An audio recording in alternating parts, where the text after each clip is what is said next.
नमस्कार दोस्तों, आप सभी का एक बार फिर से स्वागत है। मेरा नाम है सूर्यांश और आप देख रहे हैं tech I Suryansh solar YouTube channel. दोस्तों, आप सभी लोगों में से एक क्वेश्चन बहुत ज़्यादा कॉमनली पूछा जाता है कि हमें कोई ऐसा 2 बैटरी वाला सिस्टम बताइए जिससे हम अपनी एयर कंडीशनर को रन करा सकें। ये एयर कंडीशनर हमारी 1 टन की भी हो सकती है, 1.5 टन की भी हो सकती है। तो आज के इस वीडियो में मैं आपको यही बताने वाला हूँ। किसी स्पेसिफिक प्रोडक्ट के नाम के बारे में भी बता दूंगा और साथ में अगर आपको एसी रन कराना है तो आपके उस सोलर इन्वर्टर के अंदर कुछ ऐसे स्पेसिफिकेशन ज़रूर होने चाहिए जो आपके उस एसी को भी रन करा सके और इसके अलावा घर के जो भी लोड हो उनको रन करा सके। तो वीडियो में पूरी कोशिश करूंगा कि हर एक पॉइंट आपका क्लियर कर सकूं जिससे आप अपने लिए एक बेस्ट इन्वर्टर परचेज कर पाएँ, एक बेस्ट डिसीजन मेकिंग कर पाएँ। वीडियो अंत तक जरूर देखिएगा। चैनल पर नए हैं तो दोस्तों सब्सक्राइब जरूर कर लीजिएगा, क्योंकि आपको हमारे इस चैनल पर सोलर से जुड़ी हुई सिर्फ ऑथेंटिक इन्फॉर्मेशन ही देखने को मिलेगी। तो चलिए शुरुआत करते हैं आज के इस वीडियो की। दोस्तों, जब भी हम लोग सोलर सिस्टम पूरा कंप्लीट लगवाते हैं तो कहीं ना कहीं एक डिज़ायर होती है कि अब हम अपनी नीड के अकॉर्डिंग ऐसा सोलर सिस्टम लगवा लें जिससे हमारे घर के जो A to Z लोड हो वो सभी रन करते रहें। पर कुछ ऐसे अप्लायंसेस हैं घर पे जो कहीं ना कहीं आपके इस ड्रीम को थोड़ा सा गड़बड़ कर देते हैं। जैसे नंबर 1 पर हो गई समरसेबल, क्योंकि आज की डेट में अगर हम लोग देखें तो 60 से 70% ऐसे घर हैं जिनके घर पर 1 HP तक की समरसेबल लगी है।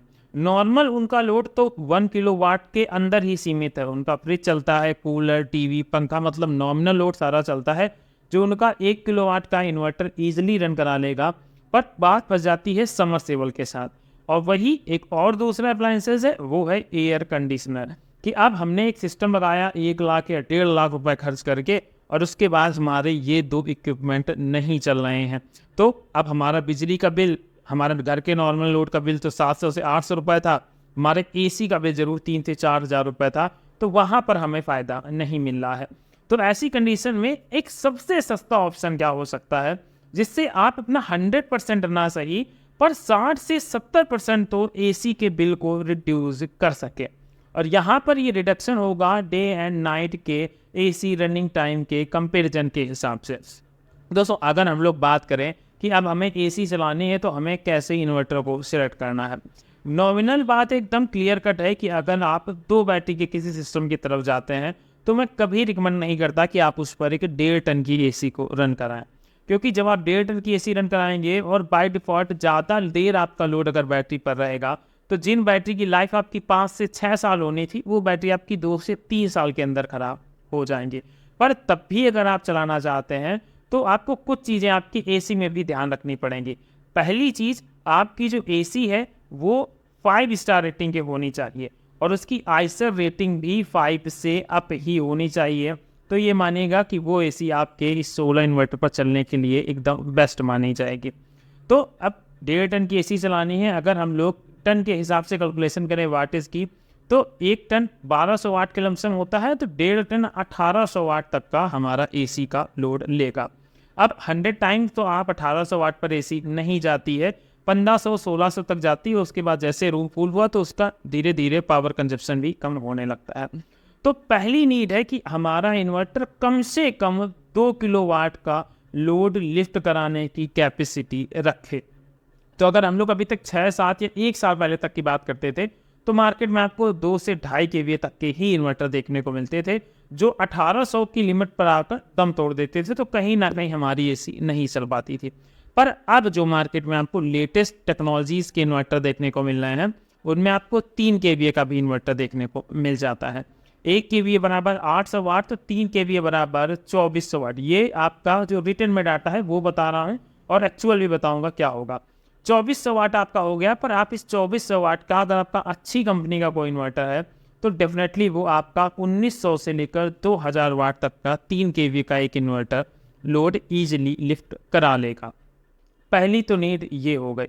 दूसरी नीड हो गई कि अब आपको जो इन्वर्टर लेना है वो PWM टेक्नोलॉजी पर बिल्कुल भी मत जाइए अगर एसी चलानी है, क्योंकि अगर PWM की तरफ जाएंगे तो जो पैनल का आउटपुट होता है वो PWM इन्वर्टर में आपको कम मिलेगा कंपेयर टू MPPT।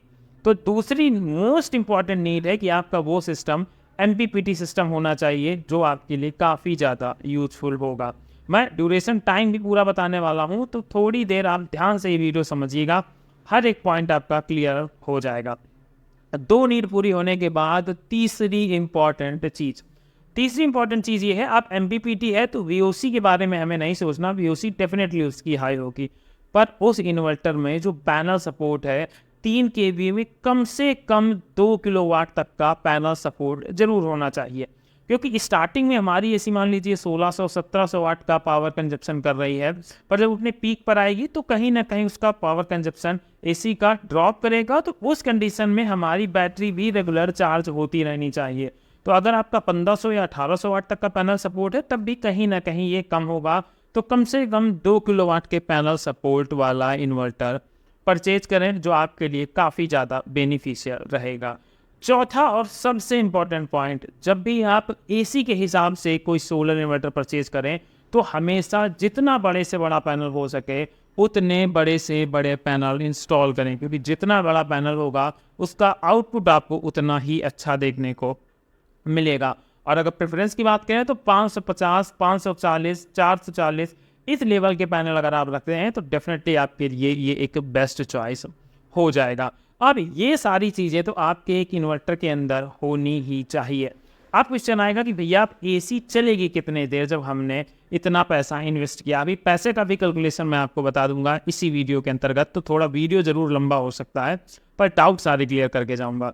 अब हमने एक इन्वर्टर ले लिया है 3 kVA का, और अब हमारा एसी का ड्यूरेशन क्या होगा। दोस्तों, अगर आपका 2 किलोवाट तक का कंप्लीट पैनल लगा हुआ है आपके सोलर इन्वर्टर के अंदर, तो आप अपनी एसी को सुबह 10 या 11 बजे से, जब आपकी धूप एकदम अच्छी पीक पर होती है, 9 बजे से भी आप अपनी एसी को रन करा सकते हैं। आपकी एसी ईजिली रन होने लगेगी। और ये एसी आपकी मानिएगा दिन में 7 से 8 घंटे अगर आप एक 1.5 टन की 5 स्टार एसी चलाते हैं तो आपका एक अच्छा परफॉर्मेंस देने का काम करेगी। पर प्रेफरेबल मैं अब भी बोलूँगा कि आपको अगर अपने एक 3 kVA के इन्वर्टर के ऊपर एसी चलानी है तो आप 1 टन की एसी ले लीजिएगा। जब एसी 7 से 8 या 9 घंटे कंटिन्यूसली चलेगी सिस्टम के ऊपर, तो आपका रूम भी कूल होता रहेगा, और दूसरी चीज़ आपके सिस्टम पर अननेसेसरी लोड भी नहीं पड़ने वाला है। तो आप 7 से 8 घंटे ईजिली डे के टाइम अपनी एसी चला लेंगे। आप 3 kVA का सिस्टम है, हमें कम बजट में लगाना है, तो हम कम से कम 2 बैटरी का मतलब 24 वोल्ट का सिस्टम तो जरूर लेंगे, और जिसमें कम से कम 200 एच की बैटरी होनी है।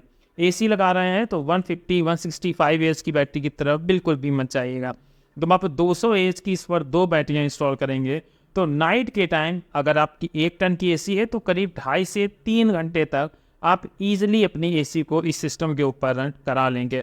और अगर आपकी 1.5 टन की एसी है तो 2 घंटे के अप्रॉक्सीमेटली आपकी एसी इस पर रन हो पाएगी।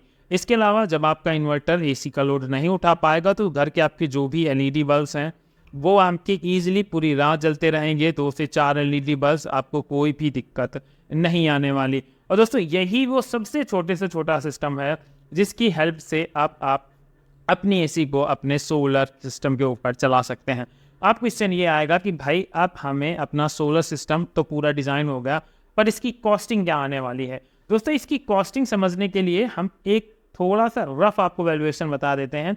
उससे 5 या 10% अप डाउन में आपका ये सिस्टम इंस्टॉल हो जाएगा। जब आप एक 3 kVA का इन्वर्टर लेंगे तो ये वैल्यू आपकी करीब 20,000 रुपये तक का आपका इन्वर्टर हो जाएगा, जो आपका 3 kVA तक का लोड उठाएगा MPPT टेक्नोलॉजी का। इसके साथ अगर पैनल की बात करें तो आज की डेट में आपको हाफ कट बाईफेशियल पैनल 25 से 28 रुपये पर वाट के हिसाब से मिल जाएंगे जाके। तो मतलब अगर 28 रुपये पर वाट के हिसाब से भी पैनल मिलते हैं तो हमें करीब 56,000 रुपये तक के पैनल मिल जाएंगे पूरे कंप्लीट 2 किलोवाट तक के। तो 56,000 का पैनल हो गया, 20,000 का इन्वर्टर हो गया, 76,000 वैल्यूएशन हो गई, और 2 सेट्स की 2 बैटरियाँ लगाएंगे तो करीब 16,000 रुपये की आपको बैटरी पड़ेगी, जिनकी कॉस्टिंग आपकी 32,000 रुपये हो गई। मतलब 1 लाख रुपए का अब आपका ये रॉ वैल्यू में सिस्टम बनकर तैयार हो गया। इसके अलावा आपको structure, MC4 connector, wire, in other चीज़ों की ज़रूरत पड़ेगी, तो इसके लिए आप करीब 10 से 15,000 रुपये और लेकर चलिएगा। तो मतलब 1,20,000 रुपये में आपका एक ऐसा सिस्टम तैयार होगा जिस सिस्टम के ऊपर आप डे के टाइम पूरे दिन ईजिली अपनी एसी को रन करा लेंगे। रात के टाइम आपकी अगर बैटरी पर एसी चलाते हैं तो 3 घंटे 1 टन तक की एसी, और करीब 1.5 से 2 घंटे आपकी 1.5 टन तक की एसी चलेगी। और अगर एसी नहीं चलाते तो घर के जो भी आपके अदर लोड हैं, लाइट, बल्ब, फैन, कूलर, ये सब आपके ईजिली इस सोलर सिस्टम पर रन होते रहेंगे। अब क्वेश्चन ये आएगा कि हमें फ़ायदा क्या हुआ। फ़ायदा दोस्तों उन लोगों के लिए है जिनके यहाँ डे और नाइट दोनों टाइम एसी चलती है। तो अगर डे टाइम वो अपनी एसी चाहते हैं चलाना तो वो सोलर सिस्टम के ऊपर चला सकते हैं, जिससे उनका कम से कम 60% बिल तो 100% रिड्यूस हो जाएगा, क्योंकि उस टाइम आपका पूरा जो सिस्टम होगा वो आपके सोलर सिस्टम के ऊपर रन होगा। पर अगर आप इसको 24 घंटे चलाना चाहते हैं तो डेफिनेटली आपको बैटरी बैंक भी बड़ा करना पड़ेगा, पैनल की क्वांटिटी भी बड़ी करनी पड़ेगी, मतलब हर चीज़ आपका काफ़ी ज़्यादा एक्सपेंसिव हो जाएगा। तो अगर आप ये भी जानना चाहते हैं कि हमें 24 घंटे चलाना है या कम से कम 18 से 20 घंटे इसी चलाना है तो कितने किलोवाट का सिस्टम लगाना पड़ेगा, तो दोस्तों कमेंट बॉक्स खुला है, आप वहाँ पर पूछ सकते हैं। और इसके अलावा मेरी कोशिश की थी कि जो चीज़ें हैं पॉइंट टू पॉइंट आपके सामने एक्सप्लेन कर सकूं और आपके जो डाउट्स हैं वो क्लियर कर सकूं। तो अगर आपको ये वीडियो पसंद आया हो तो दोस्तों लाइक जरूर कर दीजिएगा, चैनल पर नए थे तो सब्सक्राइब करना मत भूलिएगा। मिलते हैं नेक्स्ट वीडियो में किसी नई अपडेट के साथ।